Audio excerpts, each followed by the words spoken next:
نماز تراویح سرے سے کوئی نماز ہی نہیں ہے ہی نہیں. کیا مطلب؟ سرے سے کوئی نماز ہی نہیں ہے.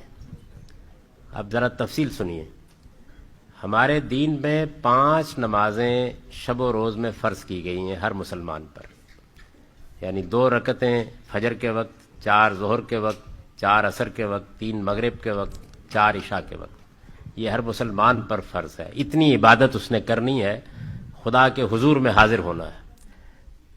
یہ اللہ تعالیٰ کے ساتھ ہمارے تعلق کا تقاضا ہے. رسول اللہ صلی اللہ علیہ وسلم پر 6 نمازیں فرض کی گئی تھی. یعنی عام مسلمانوں پر 5 اور رسول اللہ صلی اللہ علیہ وسلم پر 6. اس کو قرآن نے سورہ بنی اسرائیل میں بیان کیا ہے. اقم الصلاۃ لدلوک الشمس الی غسق اللیل وقرآن الفجر.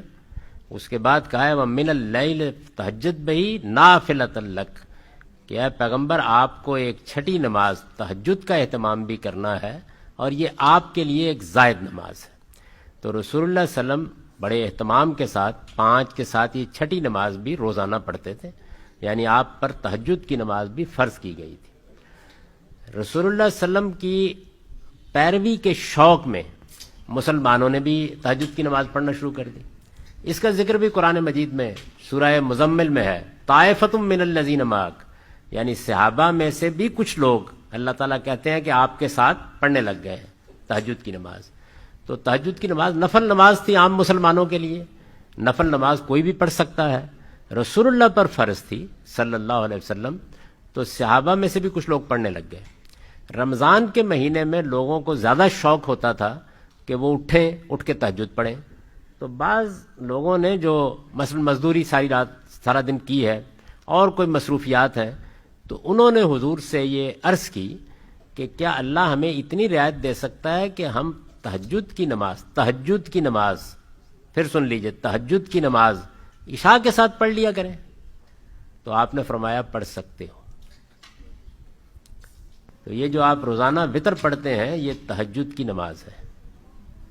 رسول اللہ صلی اللہ علیہ وسلم نے اس کو عشاء کے بعد پڑھنے کی لوگوں کو اجازت دی جو صبح نہیں اٹھ سکتے تھے. یعنی تہجد کے وقت اٹھنا جن کے لیے مشکل تھا ان کو اس کی اجازت دی. یہ نماز رسول اللہ کی نماز ہے، اور رسول اللہ صلی اللہ علیہ وسلم یہ نماز 3، 5، 7، 9، 11 اس طرح پڑھتے تھے. یعنی کم سے کم 3 رکعتیں اور 11 تک پڑھتے تھے. لوگوں نے یہ پوچھا ہے غالباً کسی موقع پر کہ ہم لوگوں کو، آپ کو تو پورا قرآن یاد تھا، کہ ہمیں تو قرآن مجید یاد نہیں ہے اس طرح سے، تو ہم رکعتیں بڑھا سکتے ہیں، تو آپ نے اس کی بھی اجازت دے دی ہے. چنانچہ تہجد کی نماز 3 سے لے کر امام مالک کے زمانے میں 49 رکعت تک پڑھی جاتی تھی. ہمیشہ طاق پڑھی جائے گی.